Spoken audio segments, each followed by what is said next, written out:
beautiful souls. Welcome to this week's episode of How to Attain Enlightenment. I am your host, Erica Blackbear. In this episode, we are going to talk about the third prong of the big manifestation that I'm kind of bringing in right now. These are the three pieces that are the initial manifestation in order to accomplish what I'm here to accomplish. Enlightenment is just the beginning.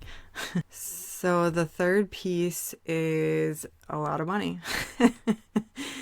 And this has been a really interesting part of the manifestation for me because it seems easy in theory, but what it really opened up for me was that all of the beliefs and all of the ancestral things from my family and like all these different things around money that I was kind of holding on to, boxing myself into a certain way of making money. This episode, I'm kind of going to go over the history of what I have experienced around money so that you can understand kind of like the healing work that I've done around it.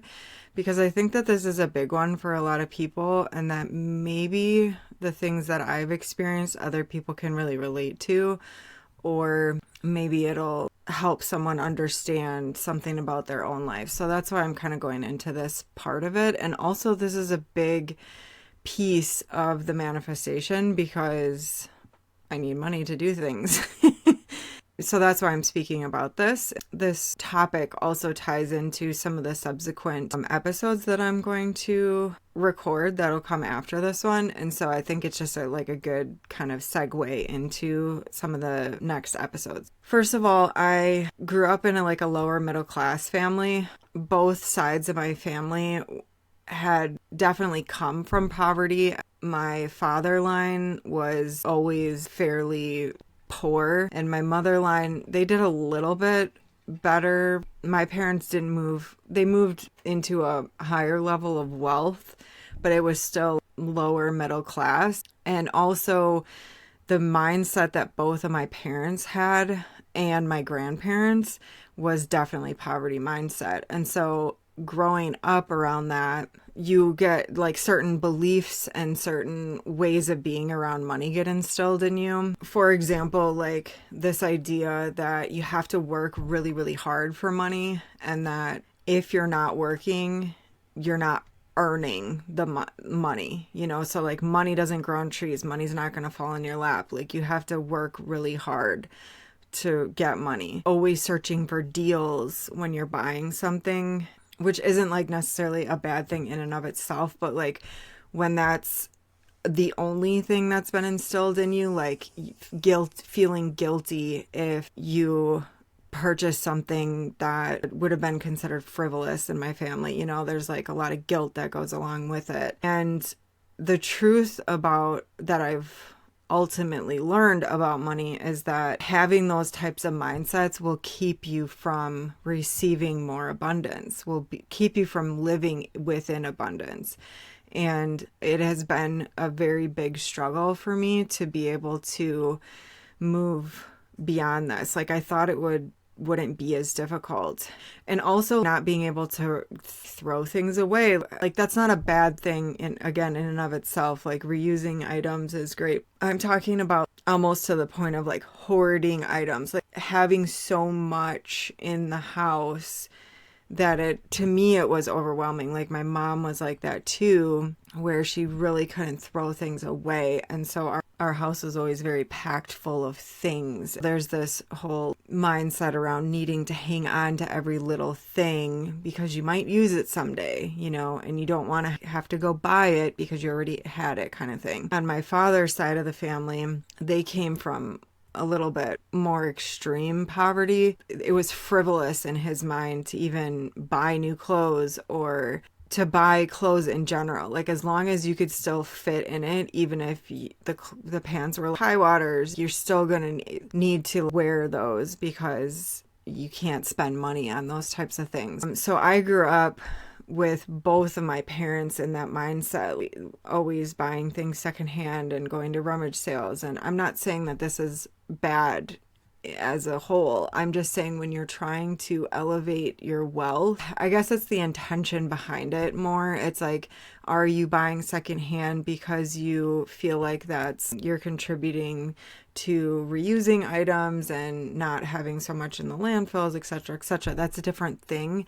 But when you're doing it out of out of necessity, that's where the difference is. My teachings around it was that, okay, if you want anything beyond the bare necessity, the bare minimum, you need to go out and get a job. I remember hearing that from, very young age. It's like, okay, go get a job. Okay, figure out how you're going to make the money to buy those hair products you want. Okay, figure out how you're going to bring in your own money to be able to buy new shoes or whatever the case may be. And so it was always, you have to work really hard. You get from an early age. So that was a piece of it. And then I also had, like I had kind of alluded to, I had a very traumatic upbringing. Because of that, I had a lot of root chakra, the first three chakras, which deal with your self-worth, stability. So let me go through the chakras. So the root chakra, which is your first chakra, at the base of your spine,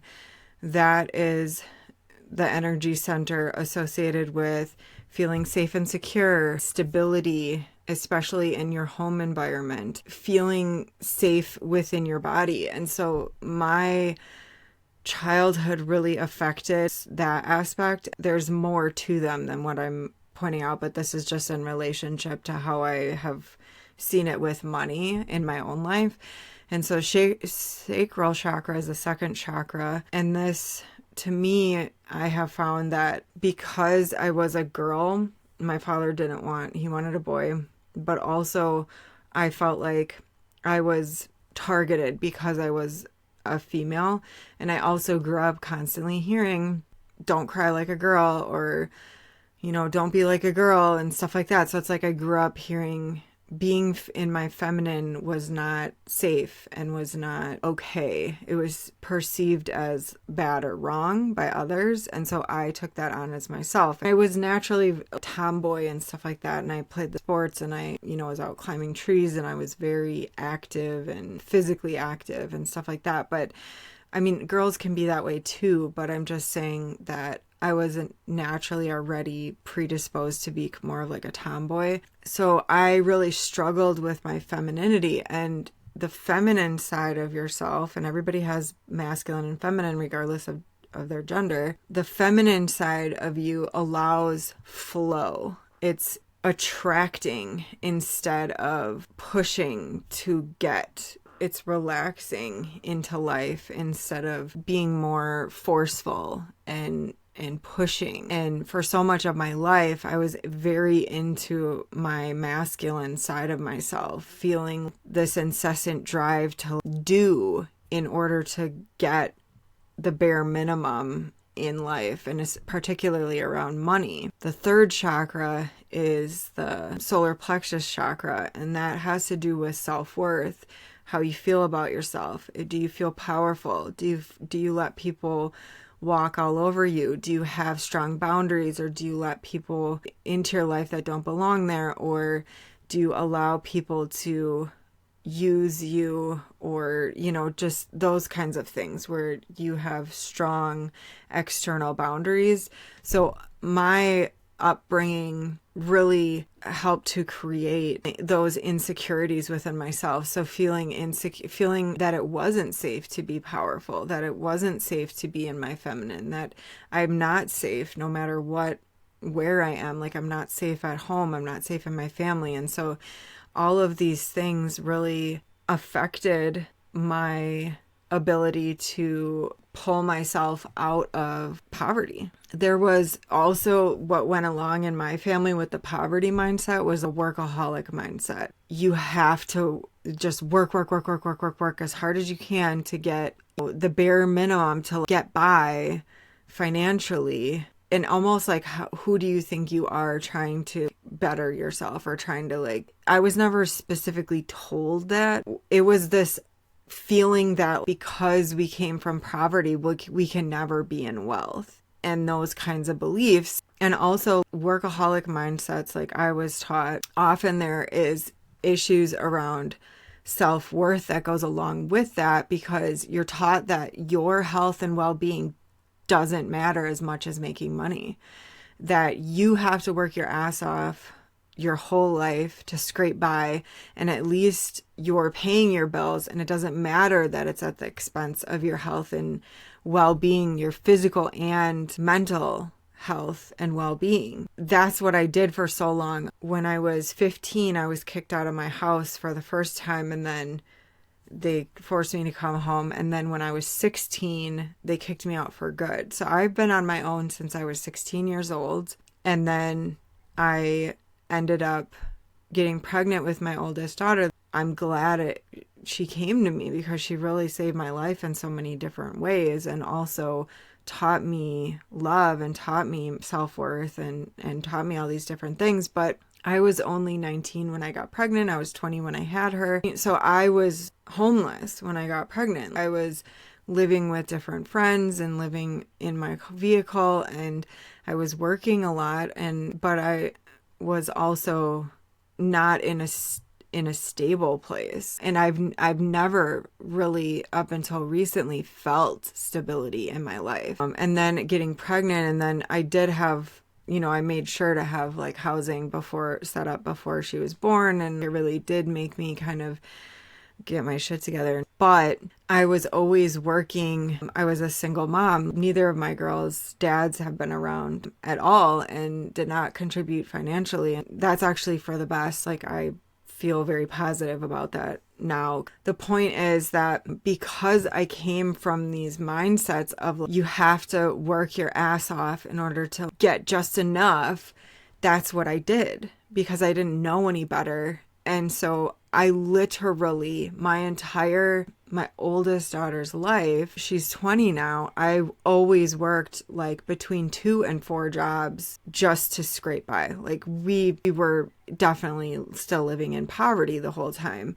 And there were big stretches of time where I worked 80 to 90 hour weeks and could still barely make ends meet. No matter how much time and energy I put into my work, I was not receiving equal compensation back. And now I understand that was because of my mindset. It was literally because that's what I believed I had to do in order to make money. I had to barely make ends meet. Starting from a difficult place of very insecure financially, but also as far as housing wise, it always felt to me, and I tried to shield her from that, but it was always felt to me like we were on the brink of just losing everything all the time.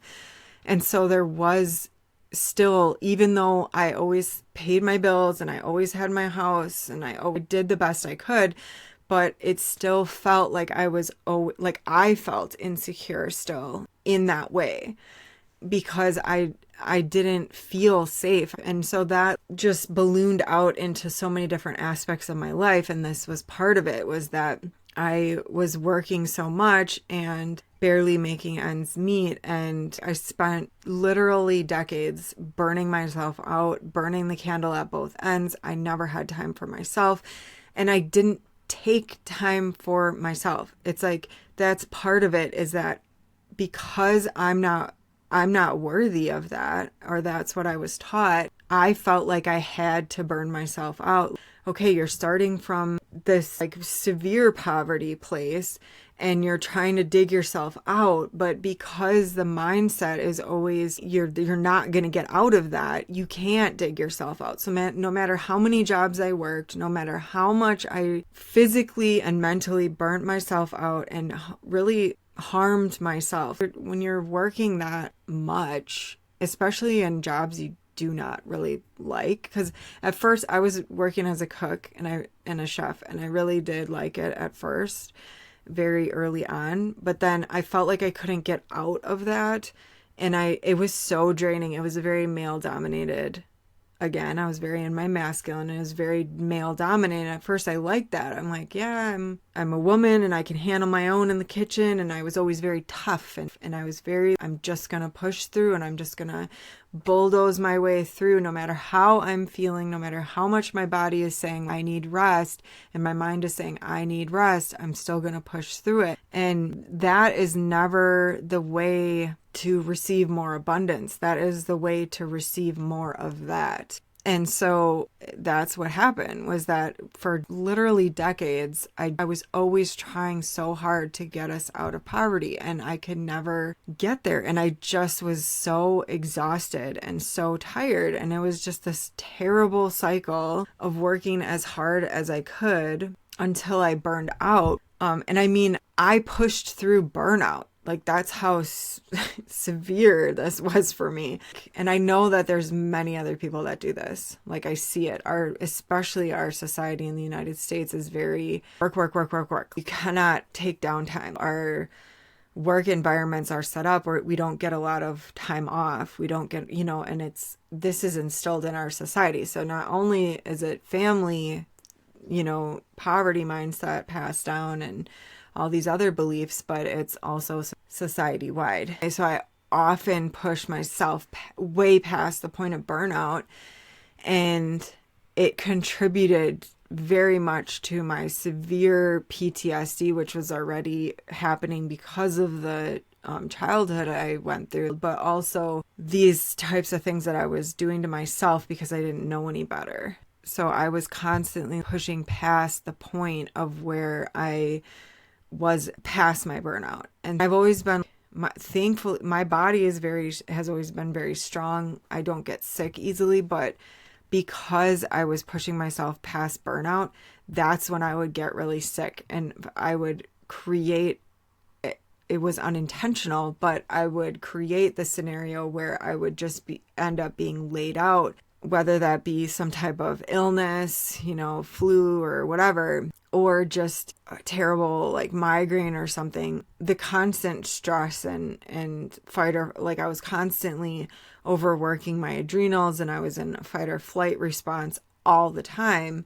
And then on top of it, had all this trauma that was surfacing and I was trying to work through. It was just like this cluster. It was not conducive to be in a gratitude mindset. It was not conducive to be in a wealth mindset. Like I just was not there.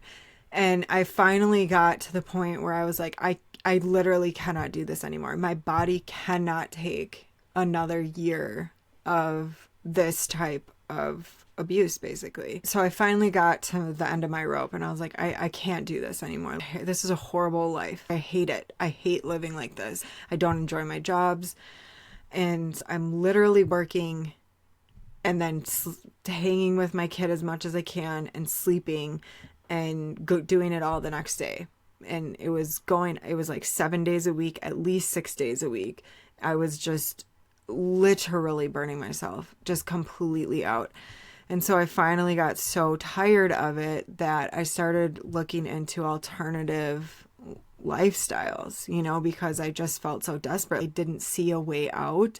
I didn't see a way to pull myself out of this. And I did go to college. I was also going to college during this time, which took a long time. I switched majors a bunch of times. I was never in the right place. I was always doing things out of desperation and not out of what do I really want to do? Like, what is my purpose here? Let's do that. But I always felt like I had to make the money in order to do my purpose here.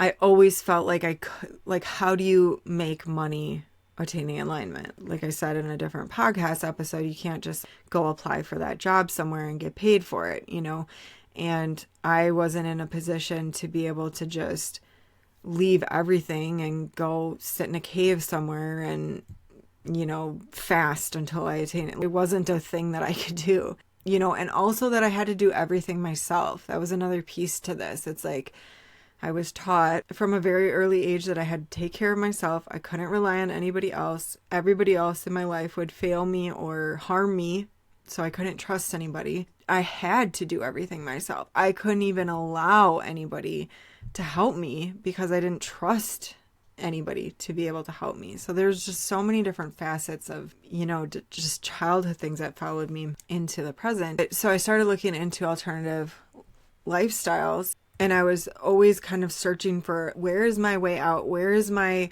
big break? And not only that, but like I put so much energy into being a good person, not allowing my circumstances to change who I was as a person. So I was just expending this immense amount of energy and not receiving an equal exchange back. And the thing about the universe is that there has to be an equal exchange of energy. And it was so imbalanced. It was just making me sick. So I started looking into alternative lifestyles. I was looking for ashrams. I knew about ashrams in India, and I knew that people often lived there and were able to work on their spiritual growth while giving back to the ashram in some way, but oftentimes it was free. You didn't have to pay to live there, kind of thing. And that was what I really felt like I needed to do, but I couldn't even get enough money together to get to India, and so it was just this cycle. And so I started looking into similar things in the United States, and what I came across was that in the United States, we call them intentional communities. And these are communities where people live and work together, and it often is a way for people to kind of unplug from the rat race, unplug from the matrix, and try to live like a more holistic lifestyle. Like they often grow their own food, and it's supposed to be a healthier lifestyle, etc., etc. So I ended up at an intentional community in Colorado that had about 100 people there. It was my first experience living in community, and I did have high hopes for that place as far as it was supposed to be a spiritual community, and in some ways it was, but in a lot of ways it was not. It didn't quite turn out what I had hoped for, but what it did give me was that for the first time in my life, I wasn't manically rushing around and working my ass off. I still was overworked at this place. This place was operating from a poverty mindset, and so they were overworking their employees constantly. And so I was still overworked, but to me, it felt like a vacation from what I had been doing because I was working so many jobs, having just one job that I'm working 6 days a week, but I actually have, most of my nights off. And sometimes I was working 7 days a week because I ended up being promoted, and I ended up being the director of the retreat center where I was. And so it came with a lot of responsibilities, but it still was way less overworking than what I had experienced. It was the first time in my life where I felt like I was getting to breathe. I was actually able to take a minute and try to start my I was already on my healing journey. I shouldn't say start my healing journey because I was already far into my healing journey. I had worked very, very hard, but being constantly overworked in this way was working against me being able to heal from my past. And so this was the first time where I was actually able to take time off. I had more time with my oldest daughter, and my youngest daughter was actually born while we lived there. And there was a lot of positives around living at this place for myself. And it was kind of the beginning of me being able to kind of unwind from that craziness. And it also solidified in my own internal knowing that there has to be a different way to life. Like this, it felt like this is just overwhelming. Like, why are we living like this? And I know that I'm not the only one living like this because everybody I knew was in the same boat or very similar boats. It was common. And I know that not everybody on the planet lives like that. Obviously, there are people who live very different lifestyles, but because that's where I was at energetically, the people in my life reflected that back to me. And so I didn't see even a way out or an example of what would be a way out by anybody around me either. So that was when I started kind of realizing I don't want to live in this rat race, but it's taken me even after leaving that community, because I was there for a couple of years. I did not resonate with a lot of what was going on there. And so I had to get out of there myself. I was there for like 4 years, and it did give me a lot of understanding about myself. I had met some people there who were also very intuitive, and there was some like-minded people there that were on their spiritual journey. And so it did help me to refocus on what I'm here to do. I really learned that you have to feel safe and secure and stable inside before it can manifest externally, because I spent so much of my life trying to create that in my external environment, but it wasn't being reflected because I did not feel that within. And so me finally getting some space to myself gave me the vantage point of being able to understand some of these things. And even if you're able to find a way to financial security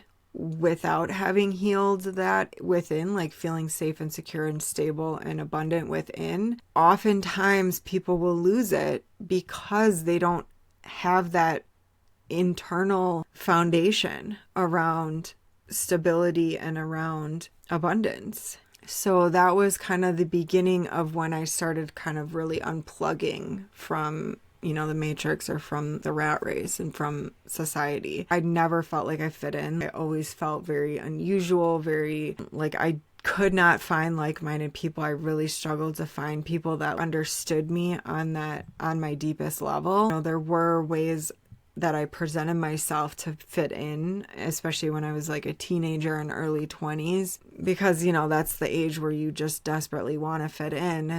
Inside, I just never felt understood. I could never find my people, And so you really have to heal your beliefs around self-worth in order for your external world to change. So trying to get myself to financial abundance, not just stability, because I do have financial stability now, but I don't have large scale abundance, and I'm on the cusp of it. I know that, I can feel that, but it has taken me a very long time to understand that I was holding myself back from it. I was almost mad at God for a while. I'm working so hard. I am putting so much time and energy into my relationships, into my contribution to society, and even my work. I am not being rightfully compensated for this. I should not be in poverty. If I'm working 80 hours a week, we should have an abundant lifestyle. But I didn't understand financial manifestations at that time. And so it wasn't working for me to be angry at the universe, because it was my internal blocks or internal things that were not healed within me that was creating this for myself. That's a hard thing to realize, because it's easier to blame external, I'm not saying like, oh, take it on, and blame yourself. I'm not saying that either. I'm saying it's important to be gentle with yourself with that understanding, because all of us are coming from some sort of trauma. I can guarantee you every single person on this planet, because of the way everything has been set up, because of the powers that be that are constantly like trying to keep us in these issues, all of us come from some level of trauma, and we also hold that trauma that's passed down the generations, regardless, and each of us will carry a different burden of that. So it might look a little bit different, but we're all going to be carrying that burden until we decide, like, it ends with me. My kids are not going to have to carry that burden. I'm doing the healing so that they don't have to.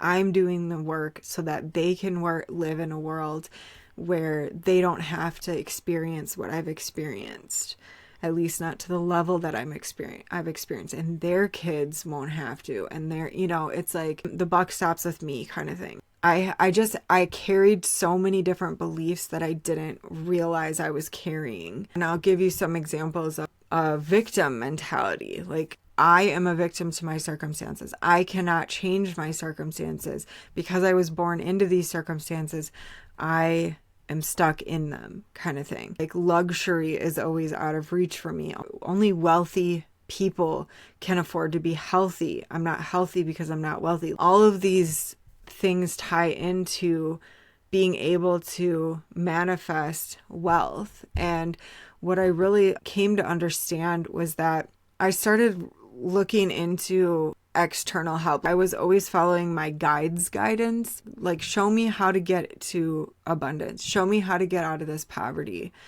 And at a certain point, I was pointed to like Abraham Hicks, if you're familiar. If you're not, I would look it up because it's really good. So it's a channeled group of beings called Abraham, and it comes through Esther Hicks is her name, the channel. It's like clear guidance around decide what you want, put it out into the universe, and you have to let it go, and you have to let the universe do its thing. You have to let your higher self do its thing, because the universe is always working in your favor, and everything you want, you can have. Everything you desire, you can have. But you have to be able to not have mindset blocks or beliefs around what you can or can't have. If you don't think that you deserve wealth, for example, how I was holding on to that. I mean, it's all unconscious.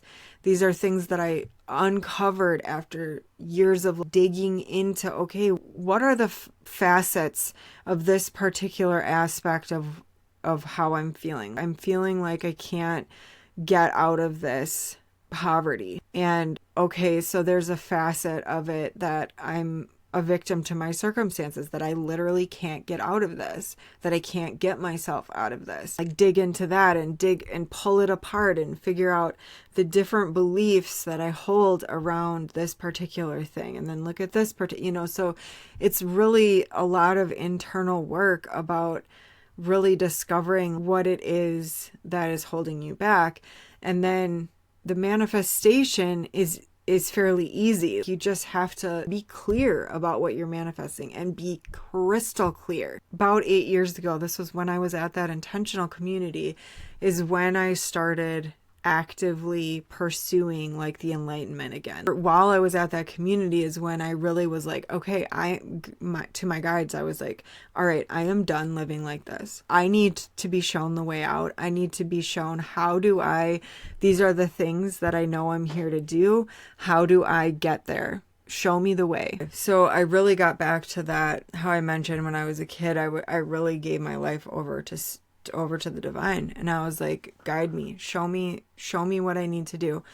And again, I reiterated, this isn't about me. Yes, I want to live a comfortable life. That is part of what I want, because I've lived so many lifetimes in poverty. Not that I need to have a reason to want to live in comfort. Like that's part of what I was taught to believe, is that I should feel guilty for wanting a life of comfort. I should feel guilty about wanting to be out of poverty. I was telling them, like, okay, I need to show me the way out. I will follow every step. I will do everything you ask of me. I've worked so hard, and I need to feel like I'm accomplishing what I'm here to accomplish, and show me how to live a life of comfort and get this financial wealth. And I'm not amassing financial wealth just for myself, although that would be just fine if I was. The large scale financial wealth that I'm calling in, it's literally to help as many people as I possibly can with it. And I need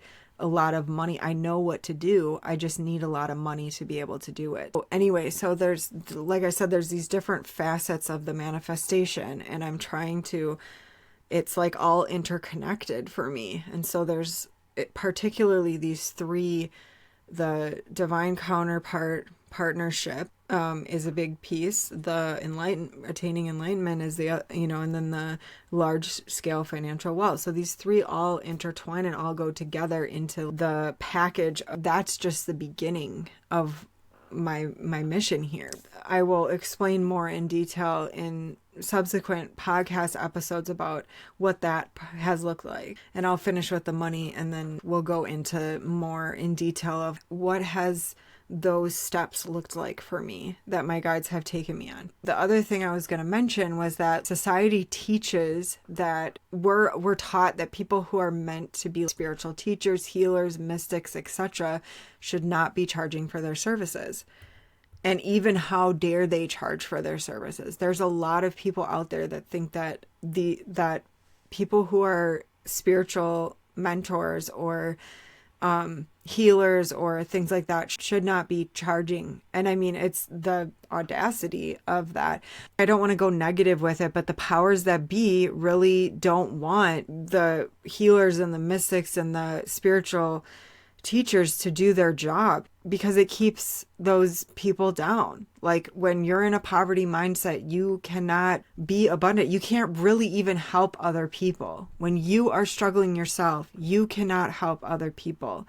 And so keeping these types of healers and mystics and knowledge holders and whatever you want to call them, and everybody's bringing different aspects of it, those people are lighting the way to get out of the prison that is on this planet. And it's very convenient for them to say that we shouldn't be charging for our services, right? It's a way to keep those aspects of society down, because if you attain enlightenment, you can't be controlled. You can't be coerced. You can't, you are unfuckwithable if you attain enlightenment. Over the past few years, I've had a business where I've tried to make money doing sessions for people, psychic medium sessions, and I brought in very little money doing that. Oftentimes I was doing a lot of free sessions, particularly in the beginning, to try to show people that I'm legit and, you want to still come to me. But when you do it that way, people don't want to start paying when you've already given them a free session. They're like, eh. And also, it doesn't teach people that I'm worth a lot of money. I'm worth the money and the time and the energy of you making that money. That's an equal exchange for me. I deserve that. It's not teaching other people that. I did that to myself, but I didn't realize it, right? There was a few years where I was trying to get this business off the ground. But again, it also didn't stick because I wasn't fully on my path. My path is to attain enlightenment. And using my psychic abilities, because I have always, I have them and they just come innately, is not really in line with my true calling. But it's like, okay, what can I do to make money in order to do my true calling? And that's not the way to go about it. The universe will align and give you what you need when you're on your path. But if you're not on your true path, you're going to end up with roadblocks.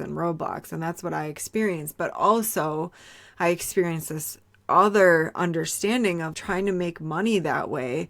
People would be upset even that I was trying to make money by my gifts. And it's like, okay, but somebody who's a chef, they're gifted in culinary arts. That's their gift, right? So you think that they should just be giving you free food all the time? It doesn't make sense logically for people to have this view or opinion, but it's so ingrained in our society. It's by design. There's certain career choices where society says that you should just be poor, or that you should have to work another job and do this on the side for free. Like, that's ridiculous. Absolutely insanity. But it was very eye-opening for me to experience. And it's just another facet of like what I've learned along the way. It's just been very interesting. And I did want to talk about, so the yogic path teaches non-attachment, and the teachings of the yogis, of the great yogis that has been passed down, has been misconstrued to mean that in order to seek God, you must live in poverty. But what they're really saying, in my opinion, is that you can't be attached to money or anything in the physical world. Like, non-attachment is the key to attaining enlightenment, is the key to finding God and finding the divine and becoming one with the divine, and being okay with the understanding that the only constant in life is change. And so money is going to come and go. And like, the point is to find happiness outside of money, or the having of money or non-having. And that's true of anything in the external world, in the physical world. Not being attached. You can still desire something, but it's not being happy if you don't have the thing. That's the problem. The true happiness and the true bliss needs to come from within. As with like anything else, you can find bliss even if you have zero material possessions. That is what the yogis have shown, is that you don't need to have anything to find God, to find the divine. And that is the purest way to the divine, is to have non-attachment. And the yogis have taken that and ran with it for sure. But that's not the only, like, you don't have to give up all earthly attachments in order to find the divine. It's the finding the happiness and the joy within without needing that money to validate it, or that partner to validate it, or that car to make you happy, or the house to make you happy. Like, none of that can make you happy. That's the point. None of that can and will make you happy and will help you find the true bliss and the true happiness, which is the connection to the divine that I'm talking about. You can't get that through the material possessions, but you can have that with the material possessions. You just have to not care if you have those possessions or not. Like, yes, you can want them, and yes, you can enjoy them and that, but having your happiness attached to that means that you don't have true happiness, because happiness is non-conditional. Spiritual wealth is a form of wealth, and it most certainly can manifest as financial wealth. Wealth is wealth. Like, the universe reads wealth as wealth. And in order to connect with the divine and attain enlightenment, you have to have a wealth mindset. You have to have wealth within yourself. You have to have love for yourself before you can connect with the divine in that way. Everything starts within. Every single thing starts within. And so if you feel wealthy and abundant within, even if you don't have money, even if you are just having the basic needs met, because if you're not having your basic needs met, it's very difficult to feel secure enough within to get to that place of like feeling worthy and feeling, so it is a double-edged sword, but you have to be able to find that within yourself without having external things that give you that. Wealth is any number of things, and again, the point is bliss and happiness outside of material possessions, but bliss and happiness are inherently wealthy states to be in. And so being blissful inside will put you in that wealth mindset, and then wealth will come to you in all forms. Your external world has to. It has to. It is the laws of the universe. It has to reflect how you feel inside. If you feel wealthy inside, and that doesn't mean that everybody's going to end up with great financial wealth. You can, but you are also here on your soul's mission, so to speak. And if your mission was to experience poverty or maybe non-attachment to wealth, your soul might not want wealth in this, like financial wealth, in this lifetime. But wealth comes in a number of different forms, is the point I'm trying to make. And if you feel wealthy inside, it will reflect externally.